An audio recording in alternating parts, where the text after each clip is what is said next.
নবনীরদ নিন্দিত কান্তিধরম রস সাগর নাগর भूपवरं। हरे कृष्णा अनुपनान। हम लोग श्रीमद् भागवतम के सप्तम स्कंद में 5वां अध्याय चल रहा है। आज हम लोग श्लोक संख्या 39 से कंटिन्यू करेंगे। ये कौन है? फादर रघुनाथ शाह कहाँ से गए? हरे कृष्ण बाबू আপনি ইসকনের সঙ্গে আছেন তো নাকি কোনো চার্জ জয়েন করেছেন? না ও সেবাটা কি করে এই ইউটিউবে ओ अच्छा ठीक है अच्छा हम सोचे कोई फादर रविन्द्रनाथ शाह ऐसे लग रहा था उसी एनीवेज हरे कृष्ण। 39 नंबर श्लोक 39, 40 और एक साथ है, सब मेरे बाद दोहराइए। नैतास्ते समादिष्टा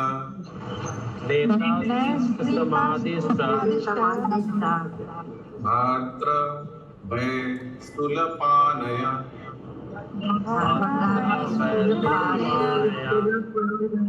दिग्मादंष्ट्रा करारस्य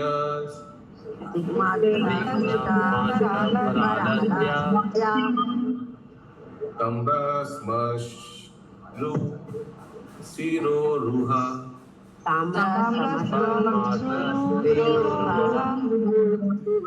नादन्तो भैरवं नादान्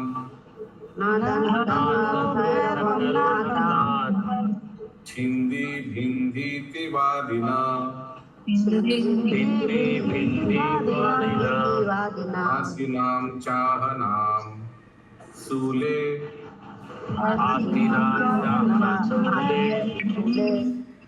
प्ररादं सर्वमर्मषु।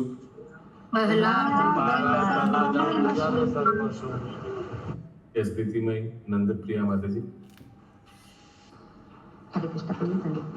साउंड अच्छा होना चाहिए, पंखा का बंद करना पड़ेगा नहीं तो साउंड अच्छा नहीं आएगा।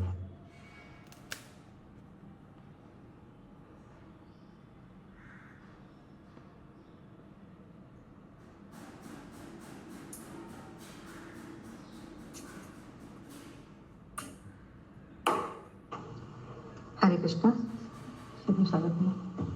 अनुवाद। इस प्रकार हिरण्यकशिपु के सभी सेवक राक्षस गण भक्त प्रहलाद महाराज के शरीर के कोमल अंगों मर्म स्थलों पर अपने त्रिशूल से वार करने लगे। इन राक्षसों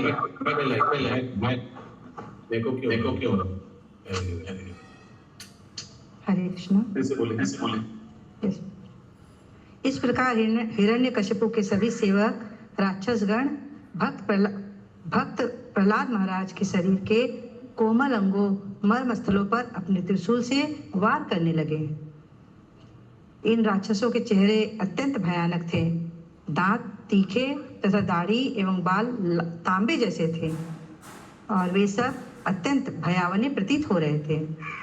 वे उच्च स्वर से उसके टुकड़े टुकड़े कर दो, उसे छेद डालो, इस प्रकार चिल्लाकर भक्त प्रहलाद महाराज पर प्रहार करने लगे, जो शांत भाव से पूर्ण पुरुषोत्तम भगवान का ध्यान करते हुए आसीन थे। हरे कृष्ण। ठीक है, क्लियर। अगला श्लोक 41 नंबर। परे ब्रह्मण्ये देशे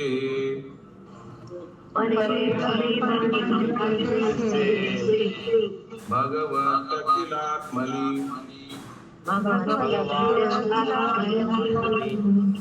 युक्तात्मन्न कलहा आसन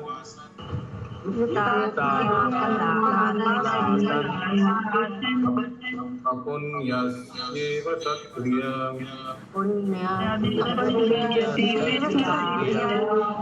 रोहिणी कृपा प्रदानी माता जी पढ़िए। माता जी मैं एको हो रहा हूँ आपका आवाज। हाँ, हरे कृष्ण प्रभु जी। ऐसे व्यक्ति जिसके पास किसी पुण्य कर्म की कमाई नहीं होती, यदि वह कोई बोलिए, फिर से बोलिए। यदि व्यक्ति जिसके पास किसी पुण्य कर्म की कमाई नहीं होती, यदि वह कोई अच्छा कार्य करे भी तो उसका कोई परिणाम नहीं निकलता।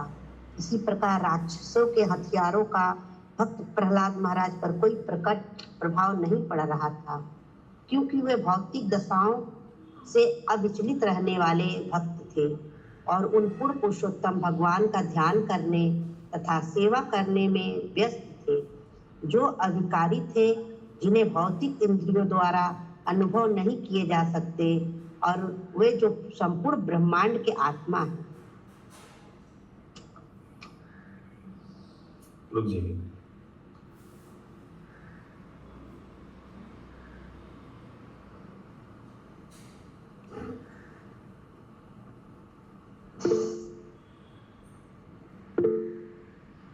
হ্যাঁ বলুন। হরে কৃষ্ণ প্রভু, ধন্যবাদ, প্রণাম প্রভু। পুণ্যহীন ব্যক্তি সৎকর্ম করলেও যেমন তার নিষ্ফল হয়, এটা মানেটা কি বলছে? পুণ্যহীন ব্যক্তি মানে পুণ্যহীন ব্যক্তিকে পাপী বলতে পারি? হ্যাঁ পুণ্যহীন ব্যক্তিকে পাপী বলা যেতে পারে? হ্যাঁ, তা তো বলা যেতে পারে না, পারে? মানে হ্যাঁ, পুণ্যহীন, হ্যাঁ। যার একদম পুণ্য নেই, মানে একদম সেই লোক কি কাজ করছে, নেগেটিভ কাজ করছে, ওই জন্য কোনো পুণ্যই নেই একদম।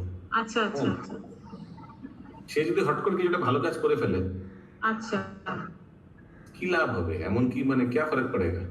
আচ্ছা আচ্ছা, ঠিক আছে। এবার উল্টোটা নিন, হুম যদি কোনো শুদ্ধ ভক্ত হুম তার উপর লোকে ভগবানের প্রিয়, তাকে হ্যাঁ। লোকে মারতে চায়, হুম, তাদের মারার কোনো প্রভাব পড়বে?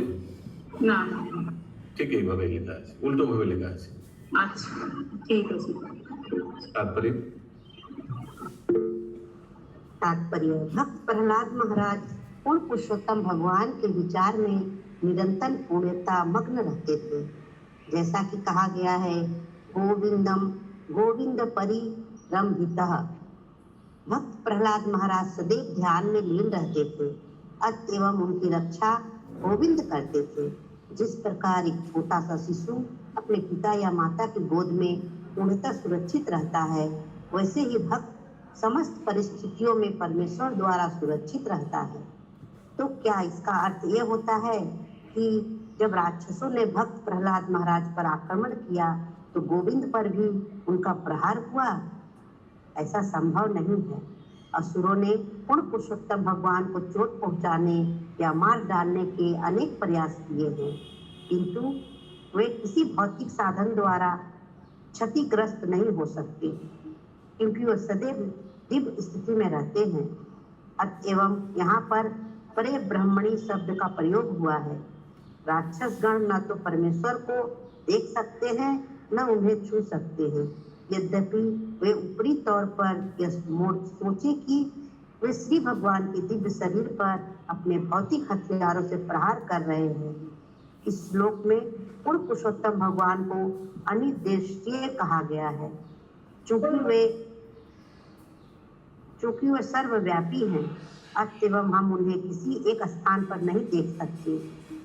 साथ ही वे अखिल आत्मा हैं, वे हर वस्तु के प्राण हैं, यहाँ तक कि भौतिक हथियारों के भी। जो व्यक्ति श्री भगवान की स्थिति को नहीं समझ सकते, वे हतभाग्य हैं, भले ही वे यह सोचे कि वे पूर्ण पुरुषोत्तम भगवान तथा उनके भक्त को मार सकते हैं, किंतु उनके समस्त प्रयास व्यर्थ जाते हैं। श्री भगवान जानते हैं कि उनसे किस प्रकार निपटा जाए। हरे कृष्ण।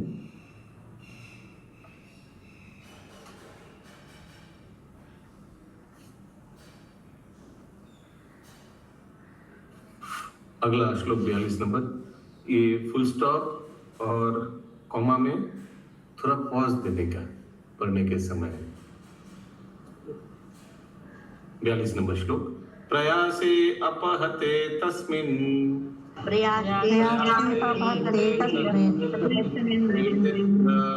परिशंकित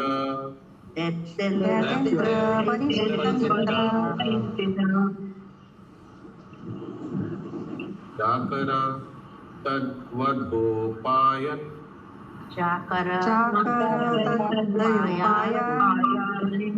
निर्बंधेन युधिष्ठिर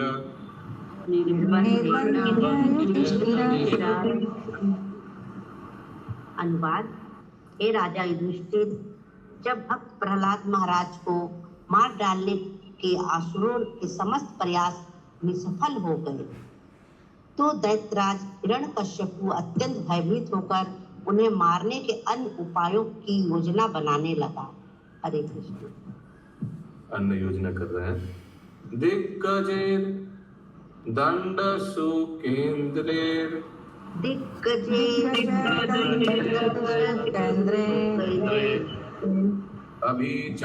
अभिचारावपातने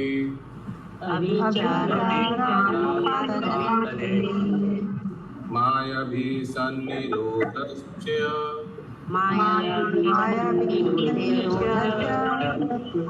गरदानेर अभोजने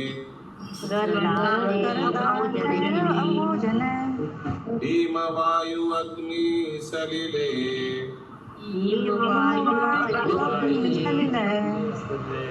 पर्वताक्रामणेरपि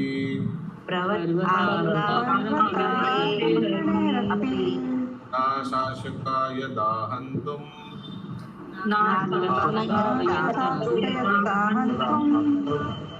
पपामासुरासुताम्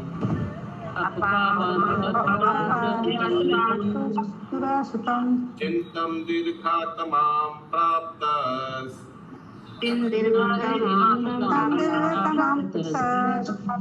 कर्तुं न भयपद्यता।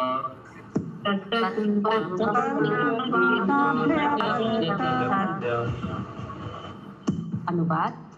हिरण्यकश्यपु अपने पुत्र को विशाल हाथी के पांव के नीचे डालकर बड़े बड़े भयानक सांपों के बीच में छोड़कर विध्वंसक जादू का प्रयोग करके पर्वत की चोटी से नीचे गिराकर मायावी तरकीबें करके विष देकर भूखों रखकर ठिठुरती ठंड हवा अग्नि तथा जल में छोड़कर या उनको कुचलने हेतु उन पर भारी पत्थर फेंक कर भी नहीं मार पाया।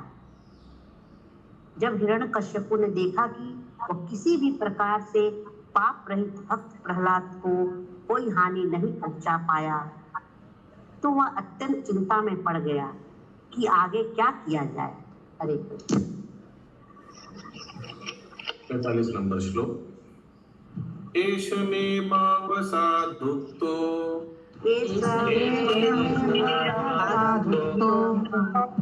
वाद्योपायश्च निर्मित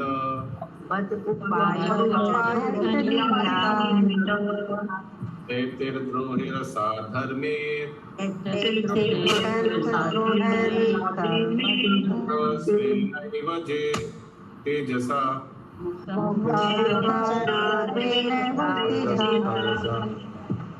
अनुवाद।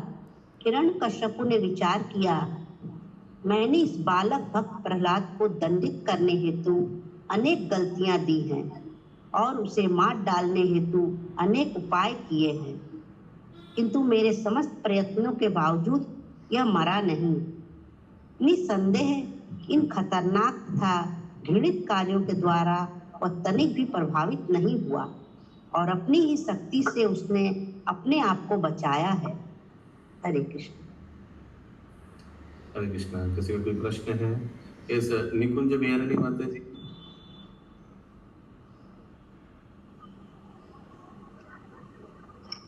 राधे राधे। निकुंज बिहारी माता जी।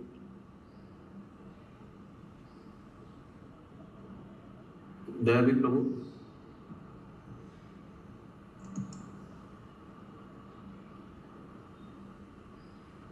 दयावी प्रभु। ओके। सुधामय वल्लभी माता जी। हाँ प्रभु जी। तो अंकित प्रभु को फोन करके बोलिए, मैंने उनको मैसेज दिया है। अच्छा। हरे कृष्ण प्रभु जी। हिरण्यकश्यपु कह रहा है कि भक्त प्रहलाद, तो वो अपने पुत्र को भक्त मानता है। आगे भी आया था, कल भी आया था, ये भक्त प्रहलाद भक्त प्रहलाद। पूरे बुक में भक्त प्रहलाद ही लिखा हुआ है।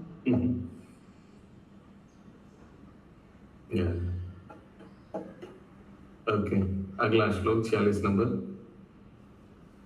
वर्तमानो अविदुरे वै वर्तमान बालप्रियजदा धीरसम अयम बाल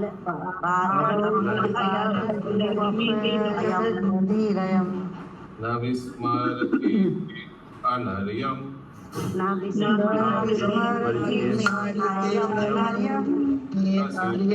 कृपा प्रभु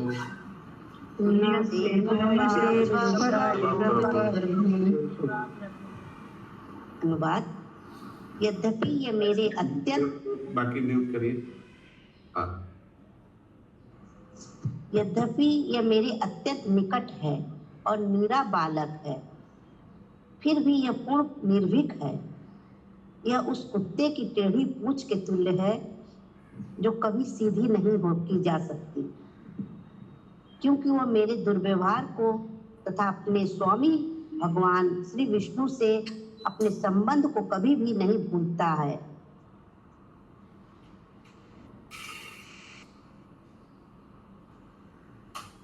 देखिए विष्णु को भी प्रभु बोल के संबोधन कर रहे हैं।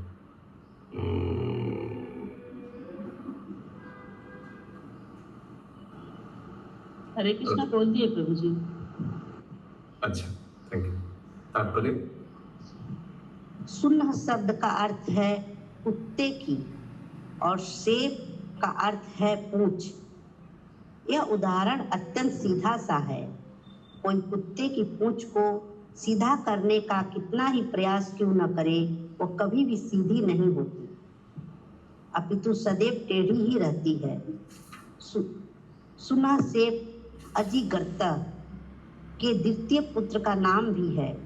उसे हरिश्चंद्र को बेच दिया गया था, परंतु उसके पश्चात उसने विश्वामित्र की शरण ले ली थी, जो हरिश्चंद्र के शत्रु थे, और फिर उसका साथ नहीं छोड़ा। हरे कृष्ण।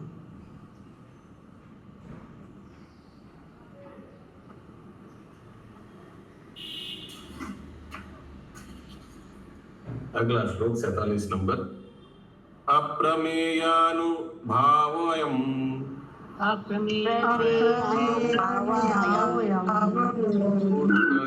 भयो अमरा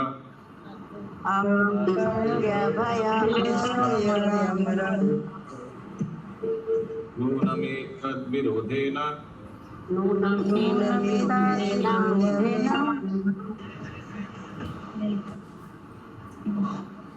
मृत्युर्मे भविता न वा।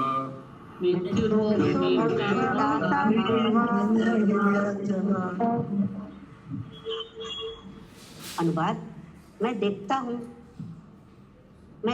हूँ कि इस बालक की शक्ति असीम है, क्योंकि यह मेरे किसी भी दंड से भयभीत नहीं हुआ। यह अमर प्रतीत होता है, अतएव इसके प्रति शत्रुता के भाव से मैं मरूंगा, या ऐसा नहीं भी हो सकता है। हरे कृष्ण।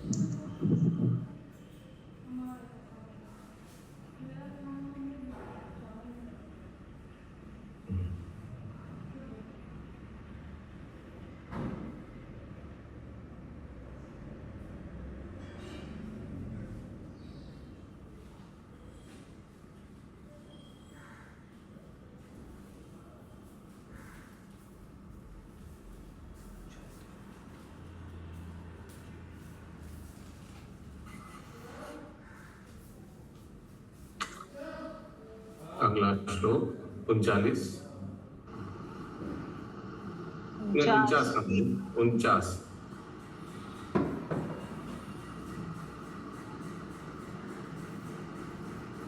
जीतं त्वयेकेन जगत्त्रय जीतं त्वयेकेन जगत्त्रयं ब्रूरुः जीतं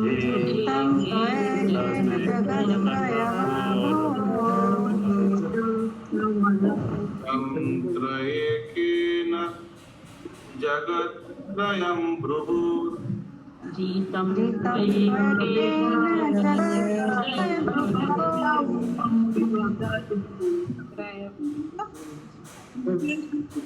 विजृम्भणात्रष्टसमस्तधिष्ण्यपम्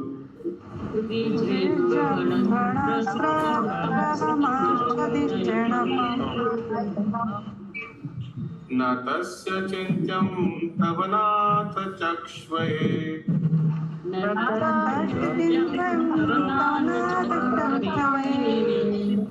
न वै शिशूना पुनर्दोषयो पदम्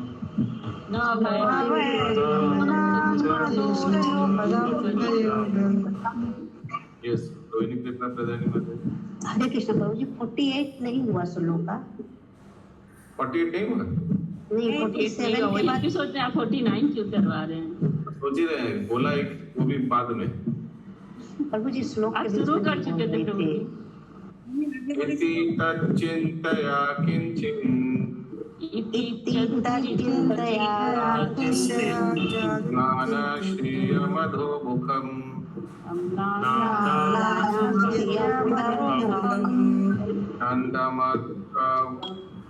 औसनौसौ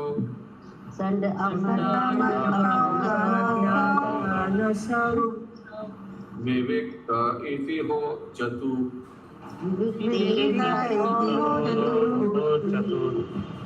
अनुवाद इस प्रकार सोचते हुए चिंतित तथा कांति रहित दैत्यराज अपना मुंह नीचा किए चुप रह गया।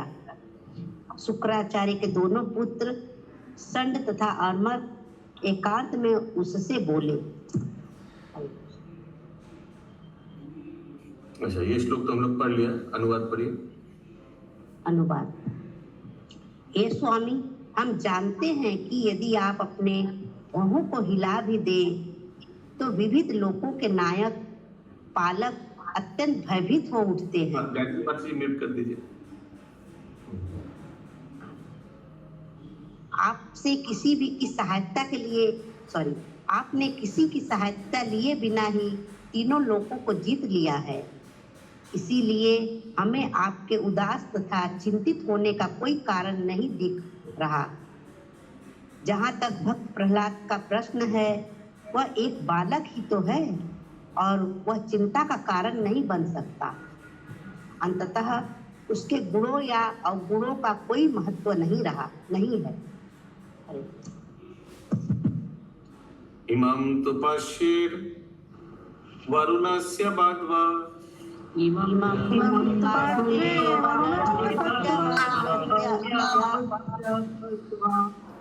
निदेहि भीतो न पलायते यथा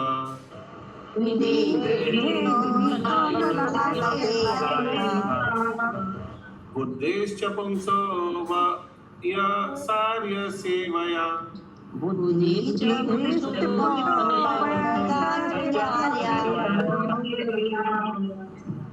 यावत् गुरुर्भार्गव अगमिष्यति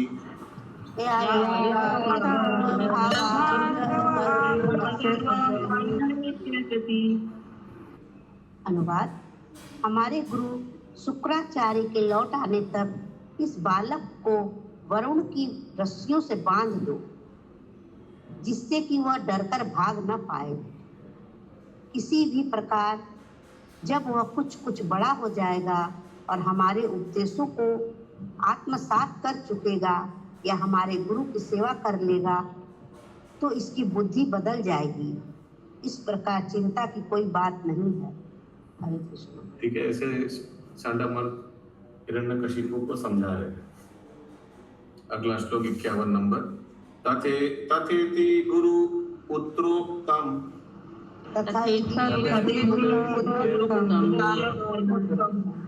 अनुज्ञायेदम् अब्रवीत्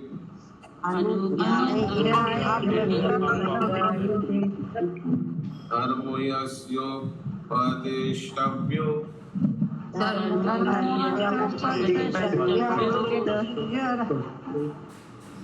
राजनाम यो गृहमेधिनाम्।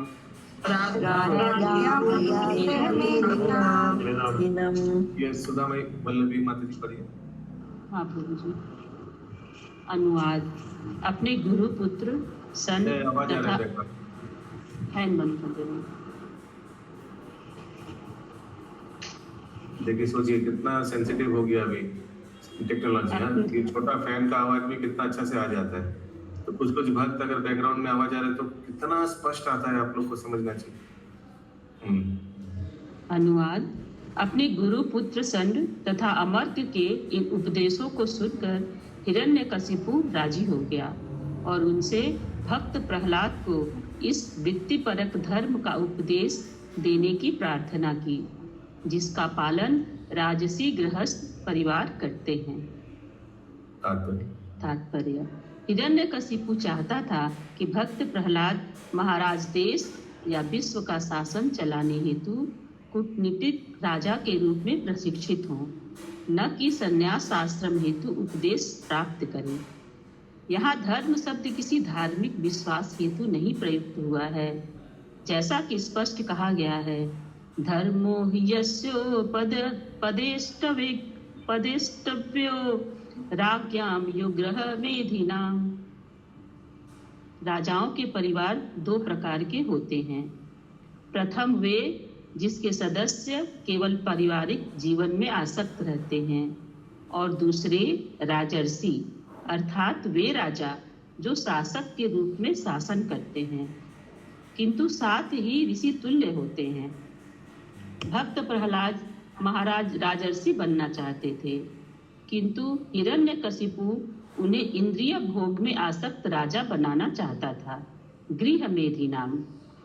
इसीलिए आर्य प्रणाली में वर्णाश्रम धर्म होता है, जिसके द्वारा प्रत्येक व्यक्ति समाज में अपने वर्ण ब्राह्मण, क्षत्रिय, वैश्य तथा शूद्र तथा आश्रम ब्रह्मचर्य, गृहस्थ, वानप्रस्थ तथा संन्यास के अनुसार शिक्षा प्राप्त करता है। किसी का कोई प्रश्न है फर्स्ट पैराग्राफ से? कंटिन्यू। भक्ति से पवित्र हुआ भक्त सदैव संसारी गुणों में उत्तम दिव्य स्थिति में रहता है। इस प्रकार भक्त प्रहलाद महाराज तथा हिरण्यकशिपु में अंतर यह था कि हिरण्यकशिपु चाहता था कि भक्त प्रहलाद दुनियावी आसक्ति में लिप्त रहे, किंतु भक्त प्रहलाद तो भौतिक प्रकृति के गुणों से परे थे। जब तक कोई भौतिक प्रकृति के वश में रहता है, तब तक उसका वृत्तिपरक कर्तव्य धर्म उस व्यक्ति से भिन्न होता है जो प्रकृति के वश में नहीं होता। मनुष्य के वास्तविक धर्म का वर्णन श्रीमद् भागवतम में हुआ है। धर्मम तु साक्षात भगवत प्रणीतम, जैसा कि धर्मराज या यमराज ने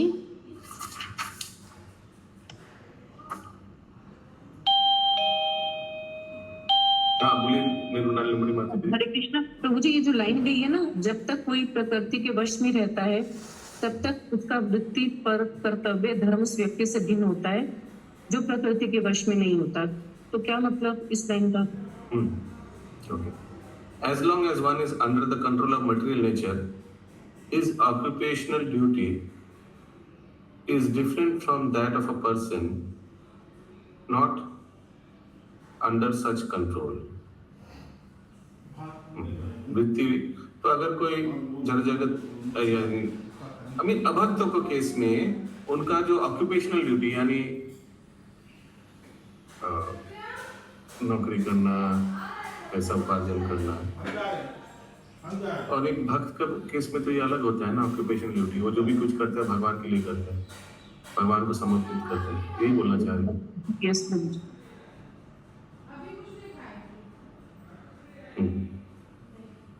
आगे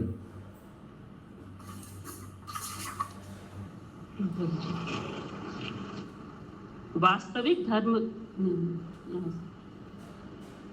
जैसा कि धर्मराज या यमराज ने अपने आदेश पालकों से कहा था, जीव आध्यात्मिक सत्ता है, अतएव उसका वृत्तिक परक कर्तव्य भी आध्यात्मिक है। वास्तविक धर्म तो वह है जिसका उपदेश श्रीमद् भगवत गीता में हुआ है। सर्वधर्मान परित्यज्य मामेकं शरणं व्रज। मनुष्य